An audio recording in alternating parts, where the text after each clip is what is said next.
परीक्षा की दृष्टि से महत्वपूर्ण CGPSC स्टेट CG के वीडियो में जहां हम चर्चा करेंगे संविधान की प्रस्तावना के बारे में, साथ ही जानेंगे इसमें हुए संशोधनों के बारे में। प्रस्तावना की भाषा ऑस्ट्रेलिया से लिया गया है और प्रस्तावना को पहली बार उद्देशिका के रूप में USA में अपनाया गया।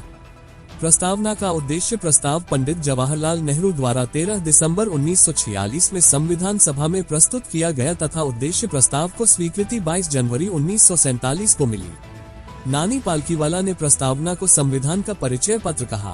प्रस्तावना में वर्णित है, हम भारत के लोग भारत को एक संपूर्ण प्रभुत्व संपन्न समाजवादी पंथनिरपेक्ष लोकतंत्रात्मक गणराज्य बनाने के लिए तथा उसके समस्त नागरिकों को सामाजिक, आर्थिक और राजनीतिक न्याय, विचार, अभिव्यक्ति, विश्वास, धर्म और उपासना की स्वतंत्रता, प्रतिष्ठा और अवसर की समता प्राप्त कराने के लिए तथा उन सब में व्यक्ति की गरिमा और राष्ट्र की एकता और अखंडता सुनिश्चित कराने वाली बंधुता बढ़ाने के लिए दृढ़ संकल्पित होकर अपनी संविधान सभा में आज तारीख 26 नवंबर 1949 को इस संविधान को अंगीकृत, अधिनियमित और आत्मसमर्पित करते हैं। अब समझते हैं कुछ मुख्य बिंदुओं को।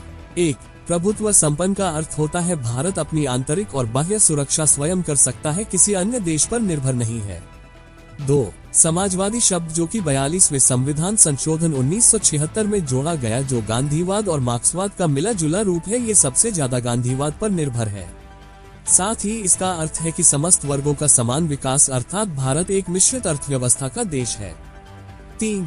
पंथनिरपेक्ष, ये 42वें संविधान संशोधन 1976 में जोड़ा गया था, जिसका अर्थ है राष्ट्र का कोई धर्म नहीं होगा, साथ ही भारत सरकार का कोई धर्म नहीं होगा, वह किसी विशेष धर्म को मान्यता नहीं देगा।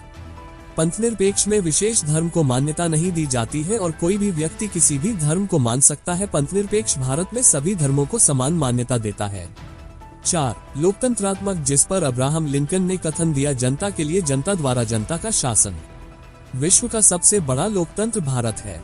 भारत में अप्रत्यक्ष निर्वाचन द्वारा लोकतंत्र प्रतिनिधि अर्थात जनता द्वारा प्रतिनिधि चुने जाते हैं। 5. गणराज्य, भारत में शासन वंशानुगत न होकर राष्ट्राध्यक्ष होता है। 6. सामाजिक, जिसका अर्थ है जाति, रंग, धर्म आदि पर भेदभाव नहीं किया जाएगा। 7. आर्थिक, जिसमें सभी का आर्थिक दृष्टिकोण को मजबूत करने की बात कही जाती है। 8. राजनीतिक न्याय का भी उल्लेख प्रस्तावना में किया गया है। 9. स्वतंत्रता, जिसमें विचार, अभिव्यक्ति, विश्वास, धर्म और उपासना की स्वतंत्रता दी गई है, यही उद्देशिका कहलाती है। 10. समता, यानी समाज के किसी भी वर्ग को विशेषाधिकार नहीं होगा, जिसमें प्रतिष्ठा और अवसर के पद पर समानता दी जाती है।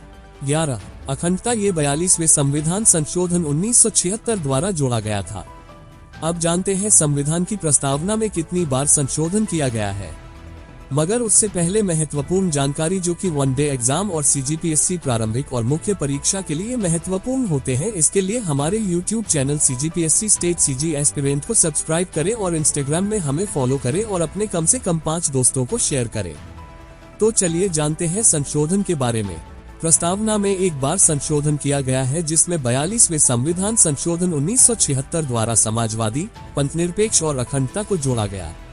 मूल संविधान 26 जनवरी 1950 के बाद 1960 में वेरुवाड़ीवाद, जिसमें सुप्रीम कोर्ट ने आदेश दिया कि प्रस्तावना संविधान का अंग नहीं है और प्रस्तावना में संशोधन नहीं किया जा सकता है, जिसके विरोध में 13 वर्ष बाद केशवानंद भारती बनाम केरल सरकार 1973 में 13 जजों की सबसे बड़ी न्यायपीठ द्वारा आदेश दिया गया कि प्रस्तावना संविधान का अंग है और प्रस्तावना में संशोधन किया जाएगा, लेकिन उसके मूल ढांचा पर कोई प्रभाव नहीं पड़ना चाहिए।